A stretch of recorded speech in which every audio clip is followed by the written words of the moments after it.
आशाओं की किरण जगाने वाले हम, जन जन से संपर्क बढ़ाने वाले हम, आशाओं की किरण जगाने वाले हम, जन जन से संपर्क बढ़ाने वाले हम, आशाओं की किरण जगाने वाले हम, जन जन से संपर्क बढ़ाने वाले हम, आशाओं की किरण जगाने वाले हम।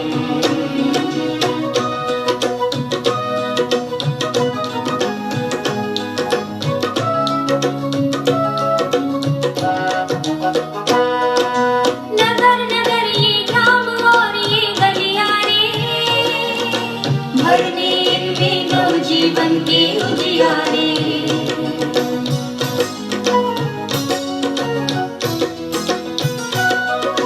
नगर नगर ये ग्राम और ये गलियारे, भरने इनमें नवजीवन के उजियारे। बार बार हम दोहराते हैं यही कसम, यही कसम, यही कसम। आशाओं की किरण जगाने वाले हम, जन जन से संपर्क बढ़ाने वाले हम, आशाओं की किरण जगाने वाले हम, जन जन से संपर्क बढ़ाने वाले हम, आशाओं की किरण जगाने वाले हम।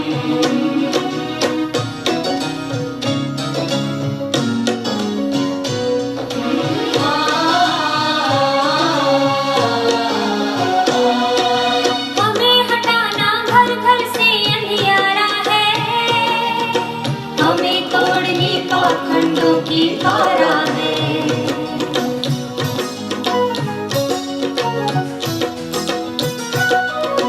हमें हटाना घर घर से अंधियारा है, हमें तोड़नी पाखंडों की कारा है। सच को कहने वाली चलती रहे कलम, चलती रहे कलम। आशाओं की किरण जगाने वाले हम, जन जन से संपर्क बढ़ाने वाले हम, आशाओं की किरण जगाने वाले हम, जन जन से संपर्क बढ़ाने वाले हम, आशाओं की किरण जगाने वाले हम।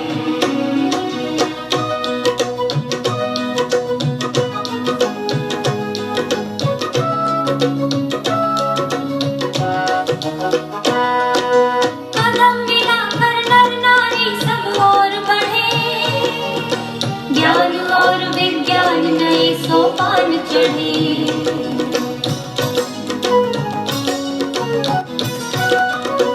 कदम मिलाकर नर नारी सब और बढ़े, ज्ञान और विज्ञान नए सोपान चढ़े। देना है संदेश यही हमको हरदम, यही हमको हरदम। आशाओं की किरण जगाने वाले हम, जन जन से संपर्क बढ़ाने वाले हम, आशाओं की किरण जगाने वाले हम, जन जन से संपर्क बढ़ाने वाले हम, आशाओं की किरण जगाने वाले हम, जन जन से संपर्क बढ़ाने वाले हम, आशाओं की किरण जगाने वाले हम, जन जन से संपर्क बढ़ाने वाले।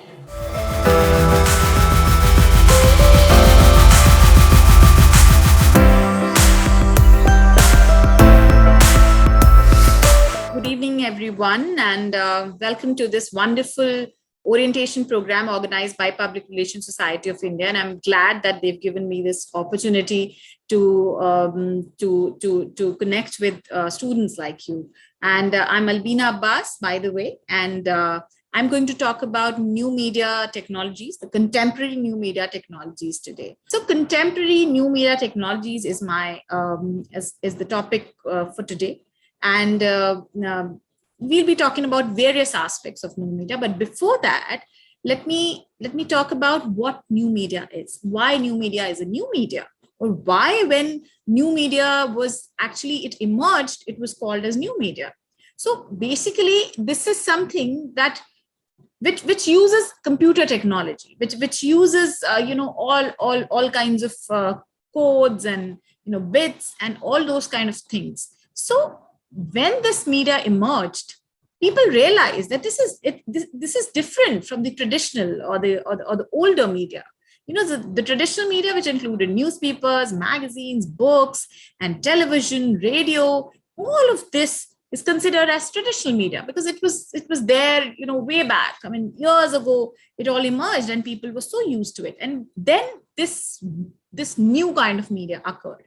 This emerged and people thought this is something different. So that's why it was termed as new media, so that one can differentiate that this is the thing which we are talking about is about this uses computation or computer technology, right? So this particular media was called new media, just to differentiate between the two, basically. And what does it consist of? It had websites. It has websites, of course, online videos, audio streams, which all of us are actually, using quite extensively. Audio and video streams, all of us are doing, whenever we are going live with Facebook or with any other platform where we can actually, interact with people or show them where we are. So I think pandemic has showed us the way with these streams, when people were actually doing everything in their own, vicinity, and then they were showcasing it to everyone through audio and video streams. Then emails, the most credible, and even in this time, in this era, people are using email. These are considered the most formal form of conversation or connection, and people in business, people in offices, they use it. They use emails. Though people are very much into WhatsApp, Telegram, and all those things, but emails still remain the most formal form of communication. And online social platforms, all of us have been using it, like Facebook, Instagram, and many, many more. And online communities, online forums, blogs, which is a short form of web log, like you're writing a diary. We used to, log our day-to-day things or whatever we used to like. We used to put it in a diary. So then when this new media came in, blogs came in. So blog is a short form of weblog, right? Internet telephony, all of us are doing it, right? You make WhatsApp calls, you do a lot of other things, and web advertisements are there, and online education, and much, much more. Then let's have a look at how new media helps us. What is so different about it? Obviously, the new media, or the digital media, as you call it now, is fast and very cheap at the same moment. Like, how is it fast? I mean, if we are sitting in front of each other, you are actually looking at me. Whatever I'm saying, it is reaching you. Was it possible, say 20, 30 years ago, or say 40, 50 years ago? No, it wasn't. Nobody was even thinking about it. At least in India, nobody was thinking about it. And I don't know what's your age, but whatever age I am, I don't remember any such thing happening at that time, right?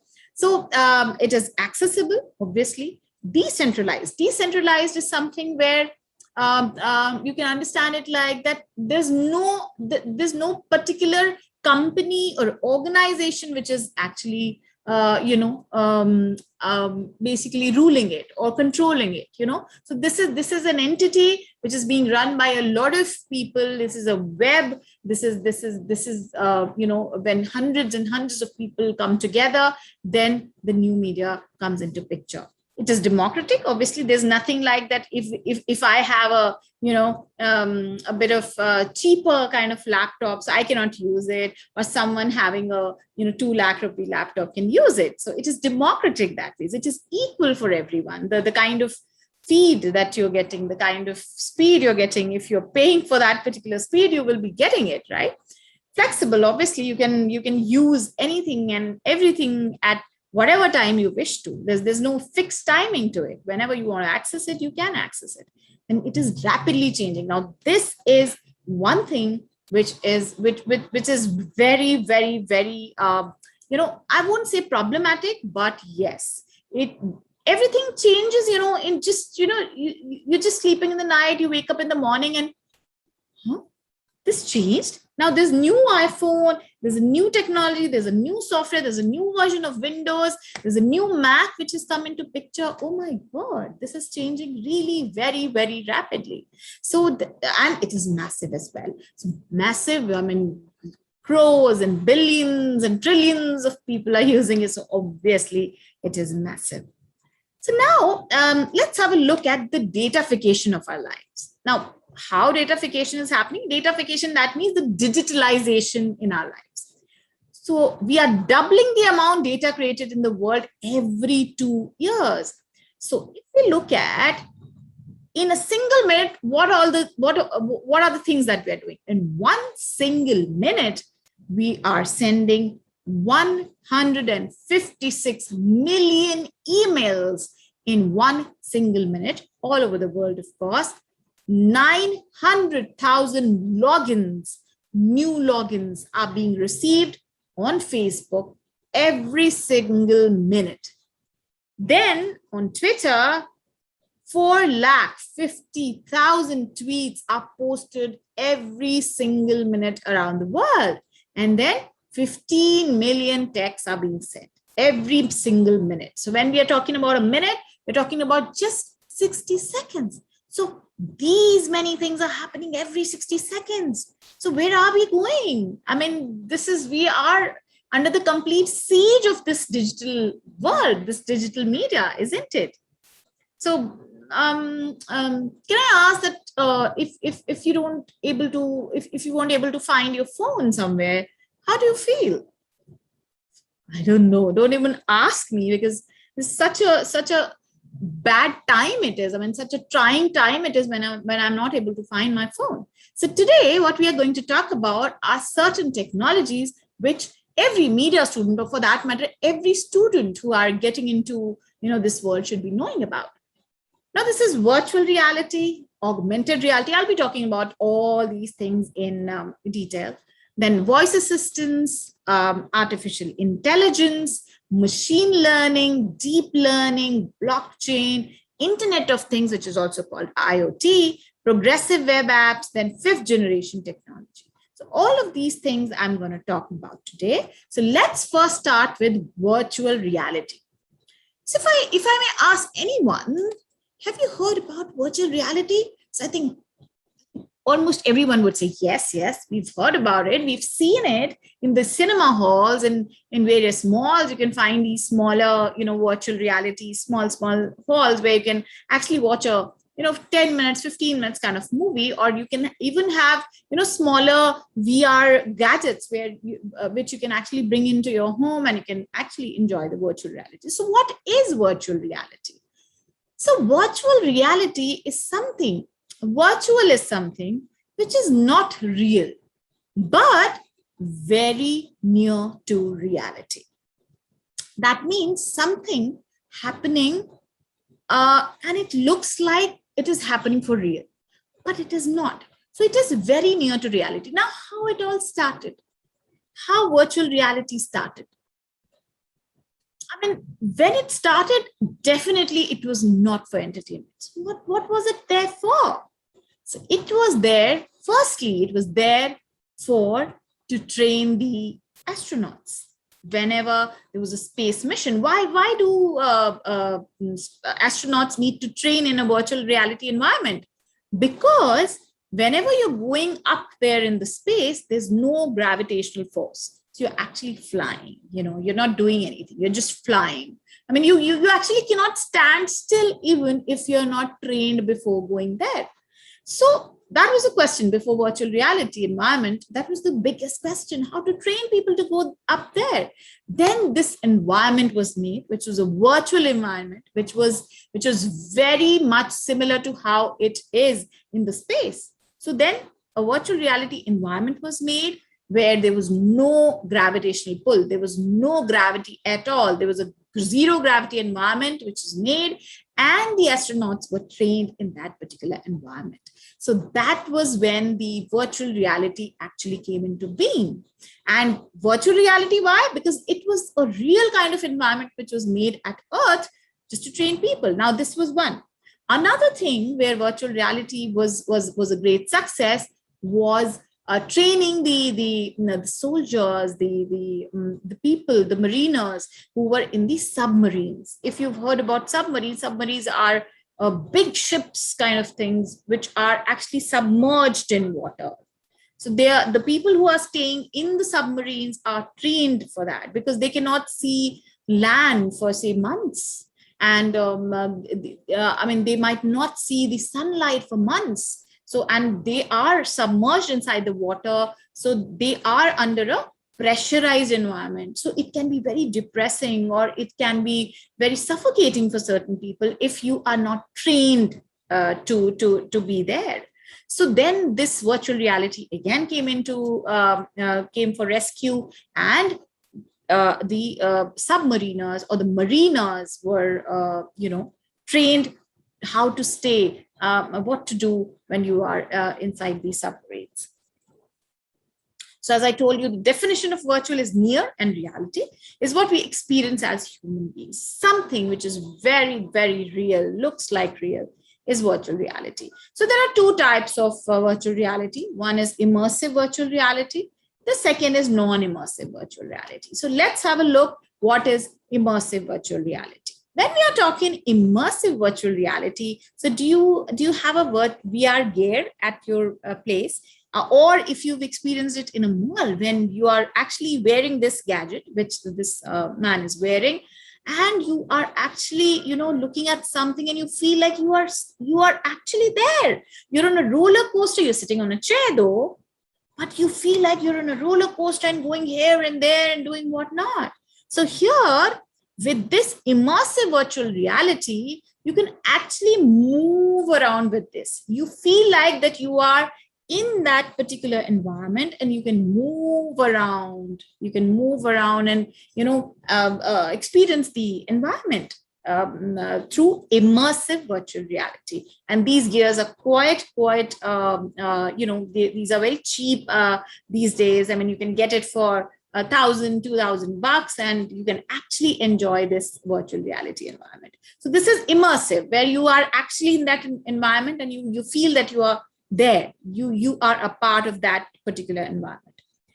Then obviously the immersive has the continuity of surroundings, as I talked about, conformance to human vision, and as you see that whatever you can see, you feel like that you can actually have a look at it. You can actually see it. And physical interaction is there. You can actually you feel like that something's coming towards you, or you are in between some flowers which are blooming here and there. And then physical feedback is there, where you can actually go towards something and it is going beyond you, or something like that.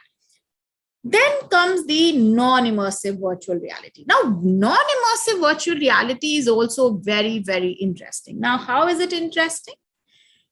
I think all of you must have experienced the Xbox and these kind of gaming consoles. These gaming consoles, they actually give you a freedom to basically play with a virtual opponent.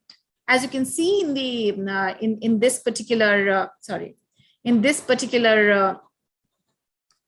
picture, that there are two people who are playing with virtual team there on the screen. So if you want to play tennis, you can do that. If you want to play cricket, you can do that. You can do racing and whatnot, right? So this is non-immersive virtual reality, where you can actually look at the screen, and you know that the screen is there, and there you are interacting with the screen. So your environment is still where you are. So you are not under any illusion, and you are actually looking at the screen.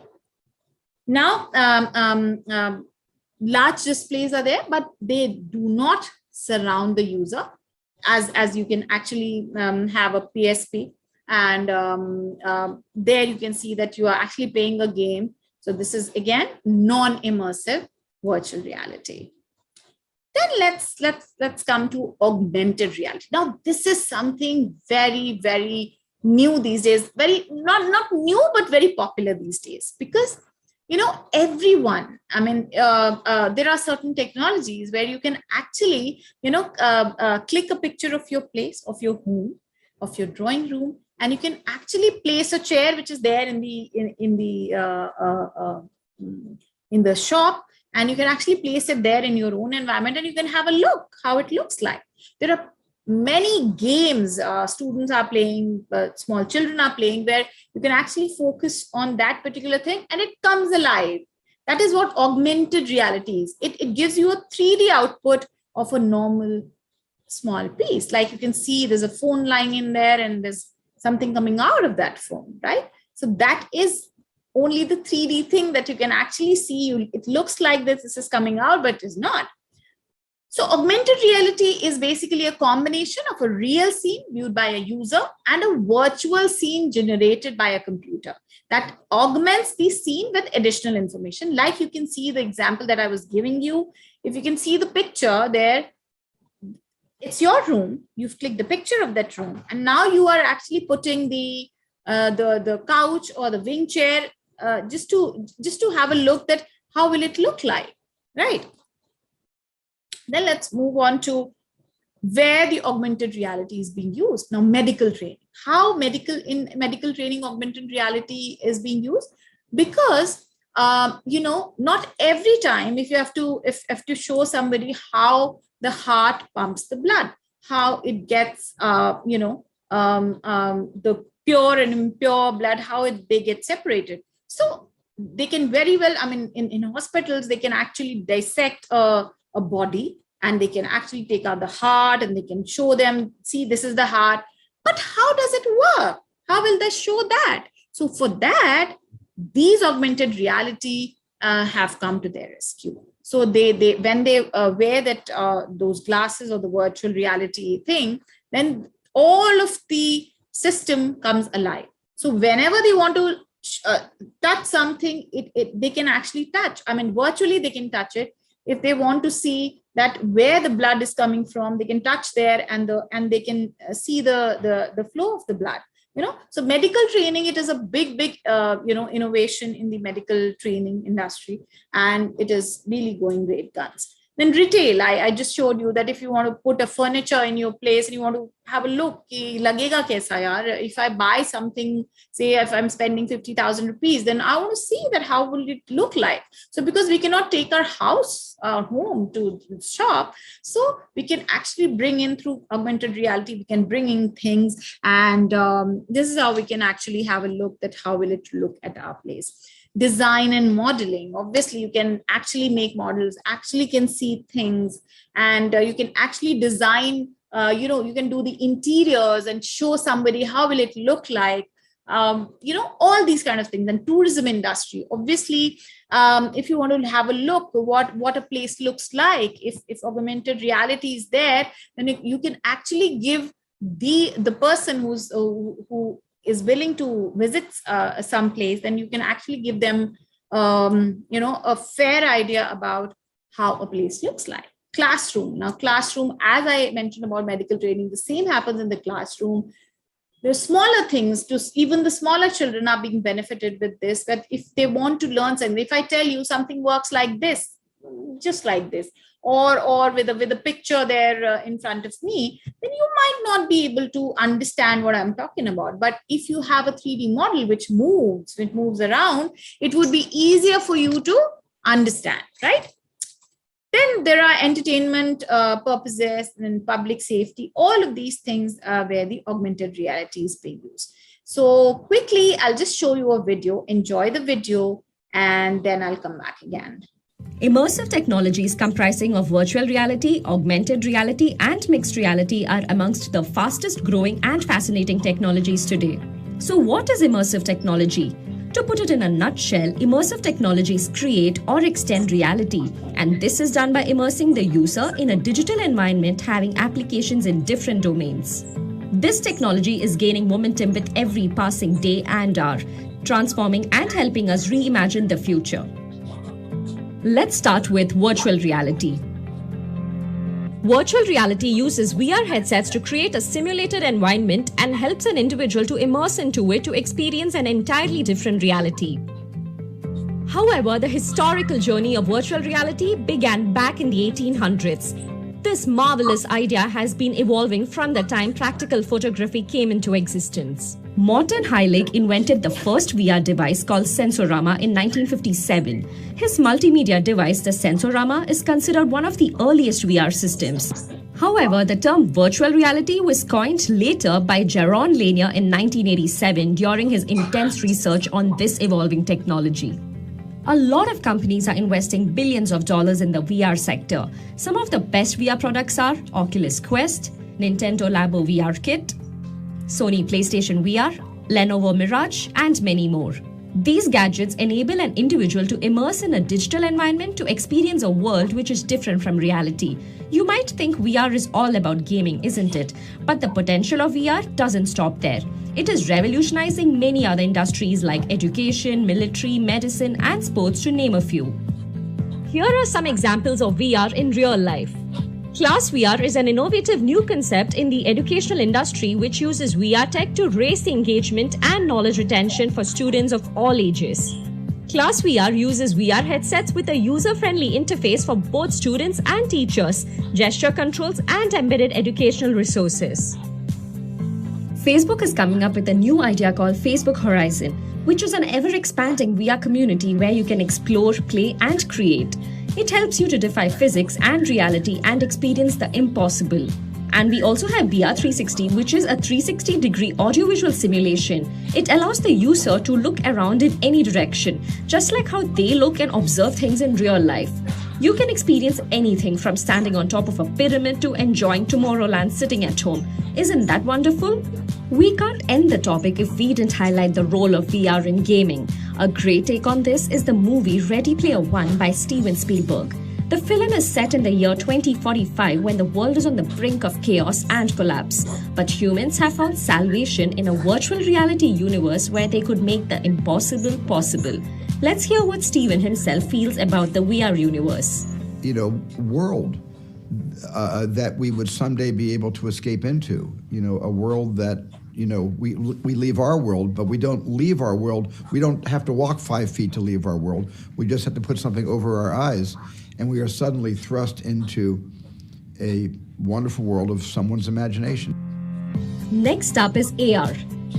Augmented reality is a technology that projects computer-generated augmentations on top of reality, helping us perform tasks better and efficiently. AR, which falls in between reality and virtual reality, is a method used to render real-world data and present it intuitively so that virtual elements resemble the present reality to an extent. The revolution doesn't stop here. Have you ever tried to catch Pokemon using Pokemon Go or fit any furniture using the IKEA app? These are made possible by the technology called augmented reality.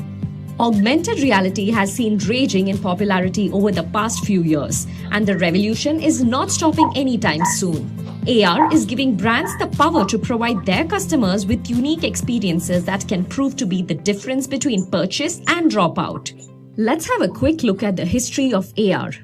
So you might think AR is a new technology. Well, on the contrary, it has been around for numerous decades. Ivan Sutherland developed the first AR gadget called Sword of Damocles during 1968. This system used computer graphics to show users simple wireframe drawings. From Pokemon Go to training future surgeons, augmented reality is starting to infiltrate many industries of our society today. But what exactly is augmented reality?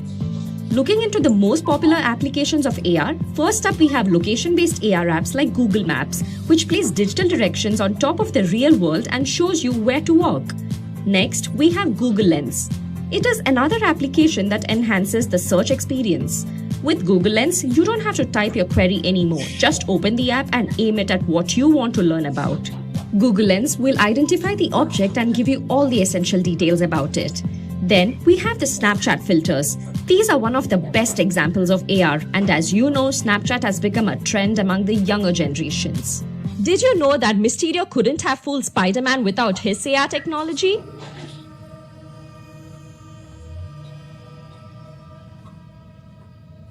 See, that wasn't so hard. But thanks to his spider sense, Spidey dodged all the drones, destroyed them all, and gave us a good ending. Even Facebook has plans to build AR glasses to create 3D maps of the world. If you are still skeptical about AR, check out what Mark Zuckerberg has to speak about AR. So that's why I'm so excited about augmented reality, because it's going to make it so that we can create all kinds of things that until today have only been possible in the digital world, and we're going to be able to interact with them and explore them together. Next in this line of immersive technology, Voice assistants. Now, voice assistance is something, then obviously the Alexa, which Alexa is everyone's companion. So the best voice assistants of 2021 have been Amazon Alexa, Google Assistant, and Apple Siri. So you must have seen people, doing the show off with Apple Siri and asking all kind of stupid questions to Siri. So voice assistance is a very new technology which actually is helping people in a lot of things, right? Even the smaller children, they are asking certain stupid questions, but then they are also asking about certain, they're getting some information about which they have not been knowing about. They don't have, in this era, I think most of the parents are working, and for them, it is very, very difficult to, be around the children all the time. So I think Alexa plays a very, very big role in that. So now, if you're talking about artificial intelligence, now what is artificial intelligence? Now, this is something that I think interests everyone, isn't it? So basically, this particular thing, artificial intelligence, is something which is actually ruling the world these days. So what it is, so let's have a look quickly. Just a second. Yes. So artificial intelligence, or AI, this applies to human intelligence, to machines, right? AI encompasses everything from symbolic artificial intelligence to deep learning, to put it simply. Whenever a machine completes a task based on a set of rules that solve problems, it is called AI, artificial intelligence. Now, why is it called artificial? It is intelligence. It is better than what we have. No, our intelligence is something natural, right? Which comes in through certain things. But there's one thing which is very, very common in artificial intelligence and our intelligence, human intelligence. Now, what is that? See, where does our intelligence coming from? So the intelligence is coming from when we are gaining knowledge, when we are reading about things, when we are knowing about things. That is what makes us intelligent, isn't it? If you're just sitting at your home, not knowing anything about anything, there would be no intelligence. So intelligence is not something which you inherit. Intelligence is something which you develop, basically. And the same thing is happening with artificial intelligence. Now, in this case, let's take an example of Alexa. So what does Alexa do? Alexa is also an artificial intelligence device where there's some features which are being kept inside Alexa. There's some information which has been, fed inside the machine. And whenever you ask something, it adds up to Alexa's intelligence. Whenever you are asking something and she says, sorry, I don't have an answer for it, but those are the questions, the unanswered questions are going somewhere in the database, and then those answers are being fed. So this is how the intelligence of that device is being, enhanced every day. So basically, AI is something where the information is being fed every day. More and more information is being fed. So day one, when Alexa came into being, she was having very few questions, some 8-10 questions, which you could have actually asked Alexa. But now, at this moment, if you ask Alexa about anything, even if you ask Alexa, do you love me? She would say something. She would give you a very apt answer. Or if you say, Alexa, I love you, she would actually take your test before she says, love you too, right? So that's funny, but, it has all been, fed in the machine, in the system of the machine, so that it can answer you like a human. And that is how artificial intelligence has been developed, right? Then now how artificial intelligence has risen. So let's have a look.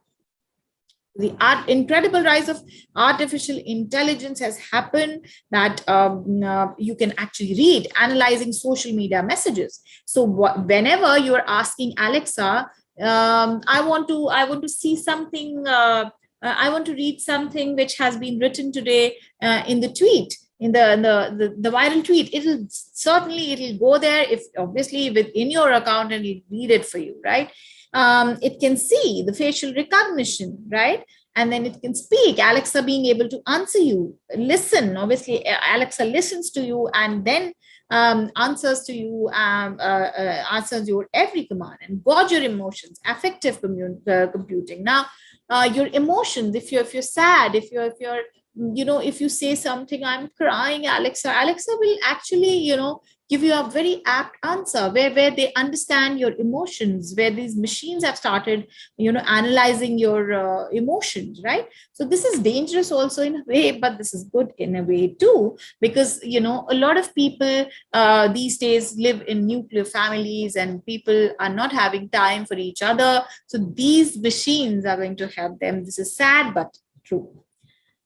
Quickly, if we talk about what is the difference between artificial intelligence, machine learning, and deep learning. So you can actually imagine it something like deep learning is something where there's a network where actually the database is, and they are just putting in all the information there. Then machine learning is there, where there are systems which are being fed about what information people are asking for. And then obviously the artificial intelligence comes into being, where machine learning and deep learning are the part of artificial intelligence. That means without deep learning and machine learning, artificial intelligence cannot take place. So when we are talking about artificial intelligence, we have to always keep in mind, like a human in intelligence, it also happens in artificial intelligence, where a machine, here a human being has to learn about certain things,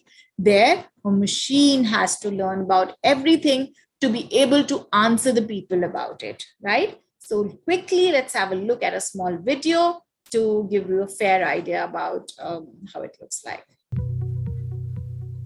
Simply Learn welcomes you to machine learning versus deep learning versus artificial intelligence, some of the most exciting technologies evolving in today's world.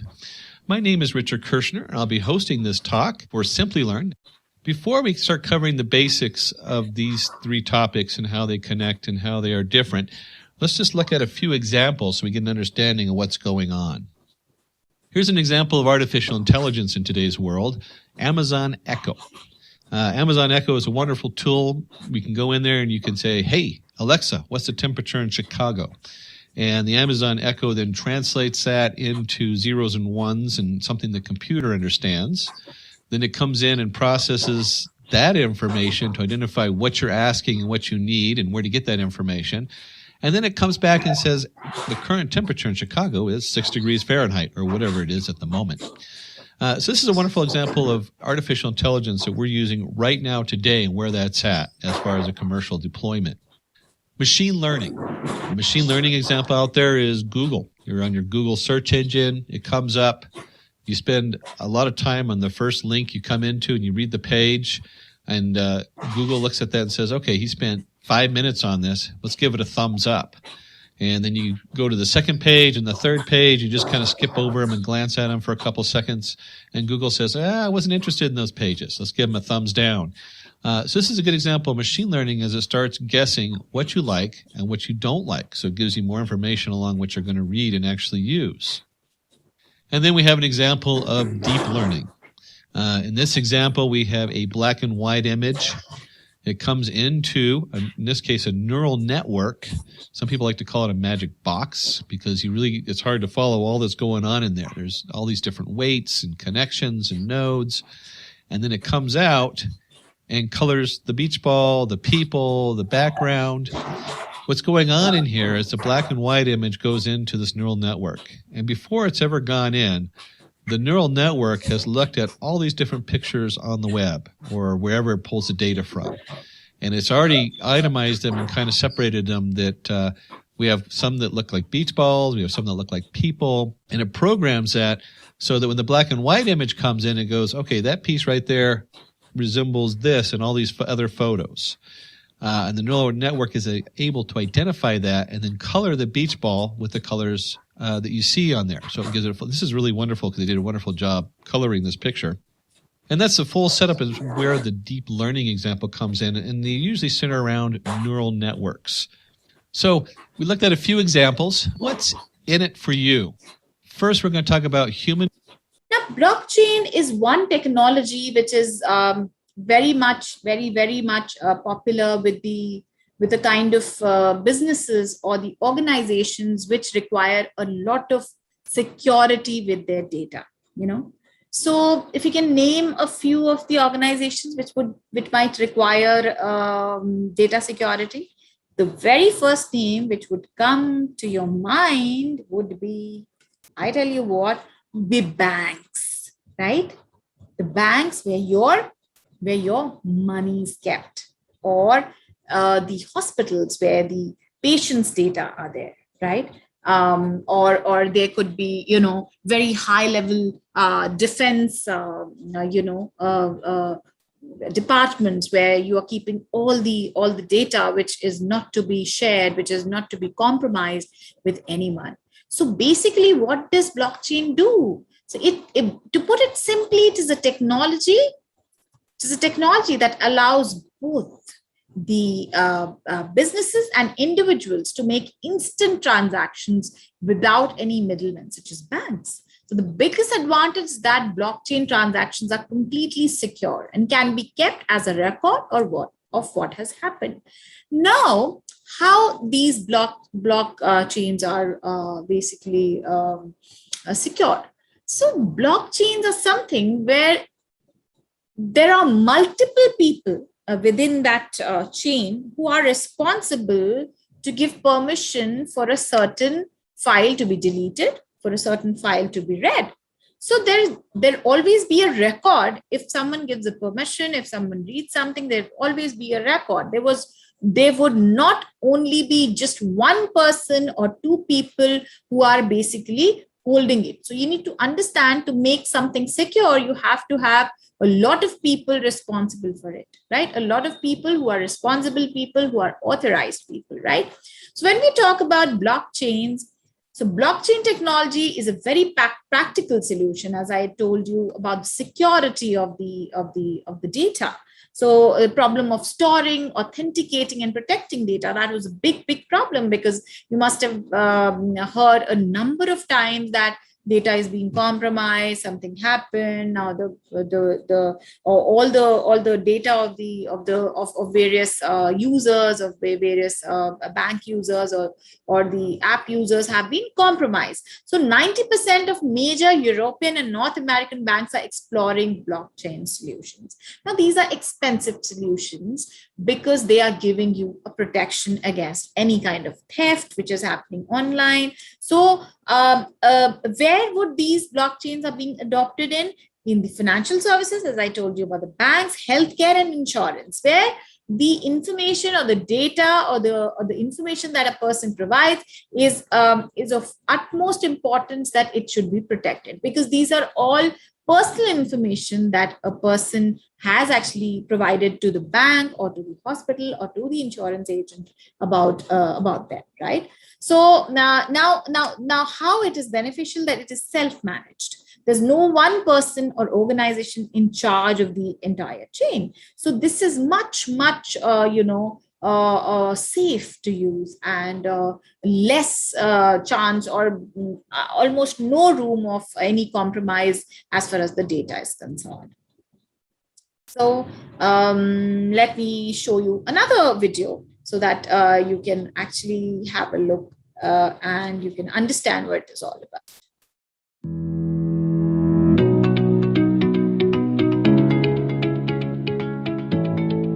Blockchain is one of the biggest buzzwords today. It is considered one of the most promising emerging technologies, a technology that has the potential to transform business as we know it. But what is blockchain? Simply explained, Blockchain is a database or digital ledger of transactions. But this database is different from traditional databases as we know them.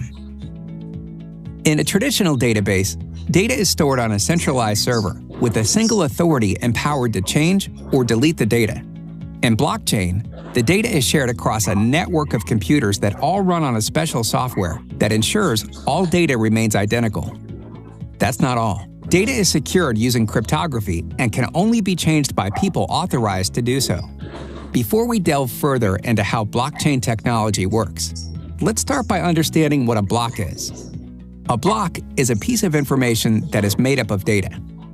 The block contains a timestamp, which is used to create what is called the hash of the block. The block also has the hash of the previous block. There are various kinds of data that can be stored in a block.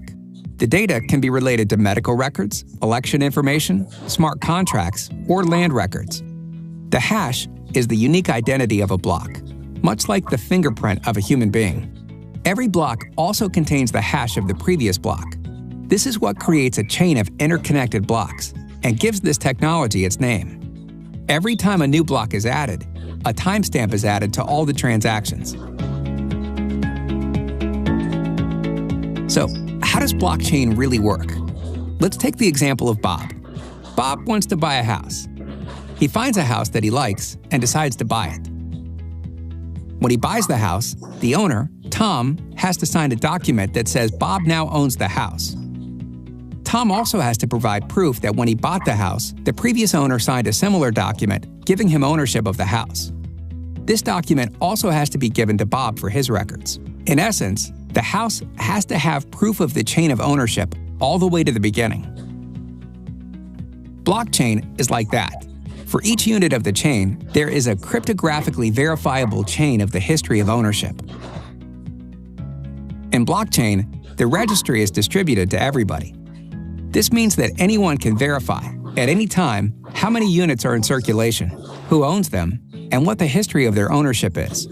Transactions are not just verified by one single authority, but by the consensus of multiple users. Because the information is stored across various computers, it makes it very hard for anyone to change or delete the data without others on the network noticing. The result? The blockchain helps to securely store and validate sensitive information in a way that establishes trust. It can also help to reduce costs, improve speed, and enhance productivity. At CGI, we are committed to helping organizations across industries harness emerging technologies to accelerate their transformation. I hope you got a fair idea about what blockchains are. So let's now move on to Internet of Things. Now, Internet of Things is one very, very interesting thing, which is called IoT basically. So what is IoT? Internet of Things. So have you heard about that car? The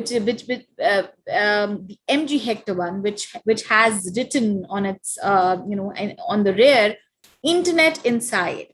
So in that particular car, you actually tell the car, MG, please put on the radio. MG, please put on something or the other. So basically, Internet of Things is where everything, like every gadget in your house is communicating with each other, like with Alexa, if you think. So then you can actually, there are certain kind of bulbs and tube lights and fans which are actually internet enabled. So if you're putting those in your house, then before coming inside your home, you can actually, put on the bulbs. Whenever you wish to see something, even if you're not around, you can actually ask Alexa to put it on for you. Even if you're not at home, you can put on your ACs. You can put off your, whatever things you like to. So that is Internet of Things. So this is basically is focused on connecting everything in the world to the internet. So this is a system of interrelated computing devices. As I told you that there can be a number of devices, digital machines, objects, animals, or people. If we have that connection with each other, we can actually order that particular device to work the way we want it to. So, like if we have a look at IoT and the smart devices for everyday life, then there are yoga mats that actually track your downward dog. That means what all you are doing, So say you are, doing certain exercises on yoga mat. So it'll tell you how many calories you burned, how much more you could have done it on the mat. So everything is there, right? Then cars, 0.25 million will be hooked up to the internet by 2020, and 2020 has already gone by. And we can now see MG Hector around us. That's a car which has a lot of, which has almost everything, automated. Like inside it, you can actually ask MG to do whatever you wish to. Then personalization, that voice-enabled personal assistants like Alexa, as I told you, that you can actually ask Alexa to put on the TV. Like we have Alexa built in the Google Chrome. No, I have. So I have one Google device where you can actually, ask Alexa to put on certain channel which I want to watch. So it certainly does. Within a second, it actually, puts on that particular channel which I want to see. So let me give you another video to have a look about IoT. It's an interesting one, trust me, and you are going to enjoy it. The Internet of Things is changing much about the world we live in, from the way we drive to how we make purchases, and even how we get energy for our homes. Sophisticated sensors and chips are embedded in the physical things that surround us, each transmitting valuable data that lets us better understand how these things work and work together. But how exactly do all these devices share such large quantities of data, and how do we put that information to work? Whether we're improving the production of a factory, giving city residents real-time updates on where to park, or monitoring our personal health, it's the common Internet of Things platform that brings this diverse information together and provides the common language for the devices and apps to communicate with each other. The process starts with the devices themselves, which securely communicate with an Internet of Things platform. This platform integrates the data from many devices and applies analytics to share the most valuable data with applications that address industry-specific needs. Let's start with a simple example, a car. After taking a long road trip, Rebecca notices that her check engine light has come on. She knows that she needs to have her car looked at by a mechanic, but is not sure whether it's something minor or something that needs immediate attention. As it turns out, the sensor that triggered Rebecca's check engine light monitors the pressure in her brake line. This sensor is one of many monitoring processes throughout the car, which are constantly communicating with each other. A component in the car called the diagnostic bus gathers the data from all these sensors, then passes it to a gateway in the car. The gateway integrates and sorts the data from the sensors.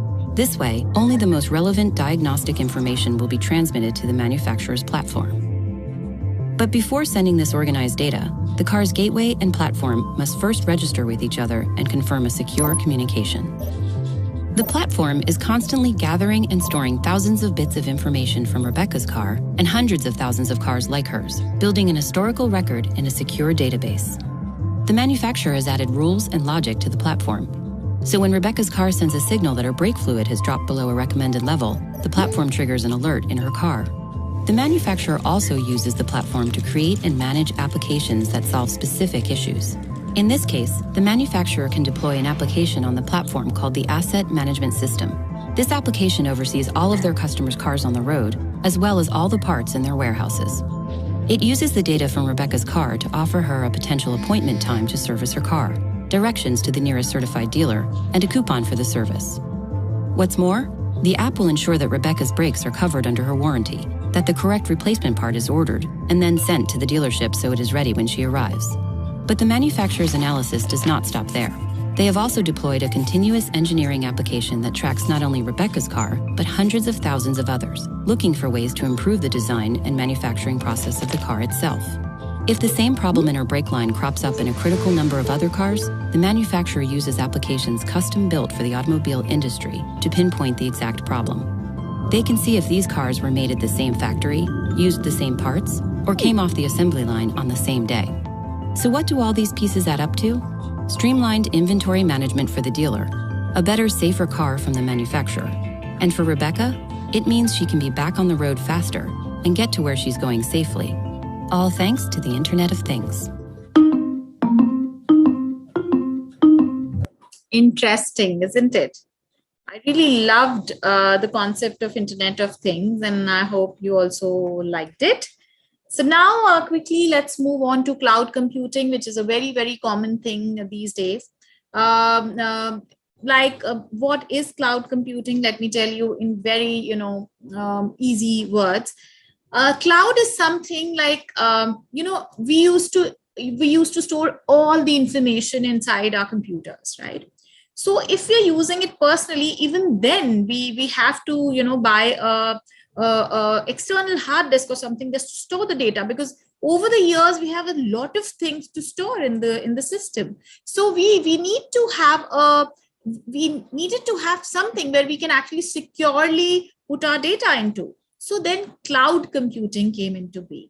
So cloud computing is something which actually gives you an idea, which gives you a platform where you can actually store your data. Like the very, very common example of cloud computing is Google Drive, where you actually put your things on the Google Drive, you share it with somebody, and it is secured. If you haven't shared it, if you have shared it just with one single person, that one single person will only be able to access it. So it is safe as well, right? So cloud computing is something where there's a virtual cloud.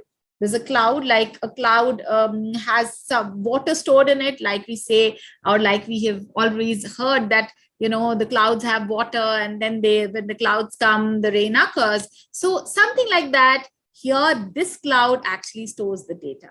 The things that you store in your computer, you can very well store them on the Google Drive kind of clouds. Like Google Drive is a public kind of cloud, but there are when you need some secured systems. You want your data to be protected, extra protection for your data. Then there are certain organizations which actually provide you with protected clouds where you can actually store your data and it is protected, right? So one more video coming your way. What's all the buzz about cloud computing? To get started, we need a busy person. Let's call her Sandy. Sandy not only wears awesome cowboy boots, she's the technology partner in a company. Medium size. 18 people in the US. What do? How about accounting, tax service? They need desks, chairs, computers, and also software. They need servers for their database, a backup system. They need a safe room for all these machines, a network that keeps them all connected, and the clients connected to them. And they need an IT employee to install it. But because the company is too small, they don't have their own IT guy. They have to call an external consultant. Once everything is set up, it works. Until they start to use it. 18 people use the system in 18 different ways. So the database turns into data chaos. Once in a while, updates have to be made too. Servers renewed, old data migrated again, and Sandy's company is growing. More and more important data continues to be stored in the office. In one place. Risky. And Sandy, she wants to have her life back again, spending her spare time Western dancing or playing golf. Not worrying about technical stuff. Why not do the same thing as back at home? Her music collection, stored on the web. Movies, she watches them online. Family pictures, she shares them on the net. Her encyclopedia is called Wikipedia now, and so on. Why shouldn't her business do the same and move to the cloud? Like this. Everything is stored in this safe and secure place, and all she needs to access it is a simple web browser. This is called cloud computing. Put your whole workflow on the internet, and if your business grows, simply add more users to your cloud, like this, or remove them again. Finally, Sandy feels free, and her husband likes that as well. Wherever she is, everything is just one click away. Okay, we're working on that one. Imagine, by 2020, every byte in the digital universe is expected to live in the cloud, or at least spend some time in it. Your company shouldn't lag behind. Move. Sandy did.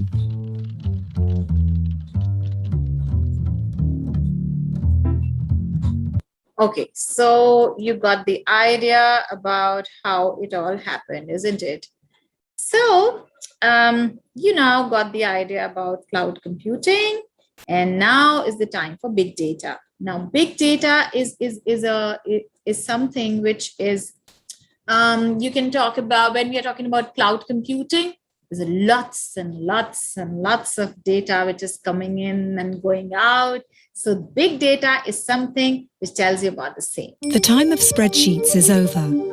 A Google search, a passport scan, a barcode reading in a supermarket, your online shopping history, an EKG reading, CCTV footage, a photo of a sandwich, a voice message, a tweet.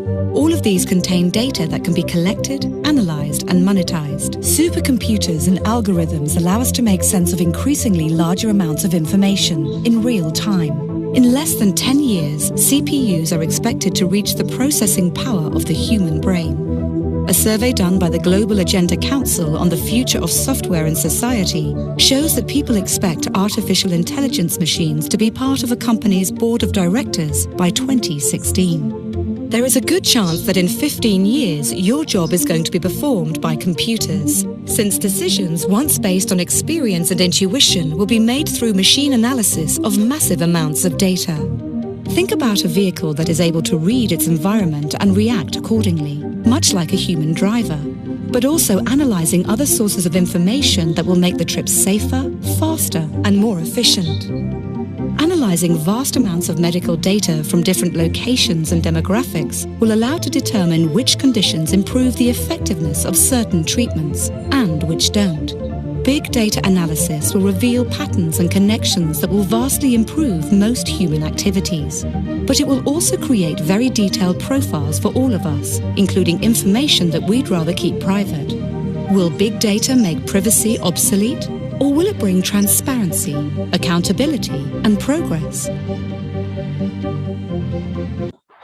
So yes, so this actually leaves us with a question, but yes, big data is something. There are lots and lots of data coming in everywhere. There's data, be it the Google Drive, where you're keeping everything in the cloud, Alexa, where artificial intelligence is happening. So lots and lots of data going in, coming out, right? So so everything is, the datafication of life is happening, as you could have seen in the video, that by 2026, the board of governors meeting, there would be a machine would be actually sitting, and we all have been thinking about it, that maybe one day we all are replaced by a machine, and I really dread that. So the unstoppable freight train, that is automation, where we can see that 47% of US jobs are at risk of automation. Now, if we look at the automation part, though it is a revolutionary thing also, where doctors have been using robotic hands to operate on certain patients, so which has actually put the human resources requirement to a new low. Basically, everything is getting automated, so the requirement of human efforts is getting lower and lower day by day. So function systems can be automated through algorithms or robots. Jobs that are likely to be affected by automation: truck drivers, to bricklayers, to doctors, to every single person. So humans will no longer be needed to do the jobs that machines can do faster, safer, cheaper, and more accurately. And I think all of us would agree to it. So there's one more thing that I want to mention about that. Everything is being done through the platforms, as we can see that there are platforms like Airbnb, where you can actually showcase your own house. If you say want to give one of your room to certain people who are visiting the city, so you can actually go on to Airbnb, you can actually advertise it, you can actually have Udemy, and that's a platform where you can sell your courses. If you make a course, you can sell it there. There are Amazon, where you can sell certain thing. Twitter, the microblogging site, where you can actually put fourth, whatever you're thinking about. So the world is getting on these platforms, and it is getting easier day by day.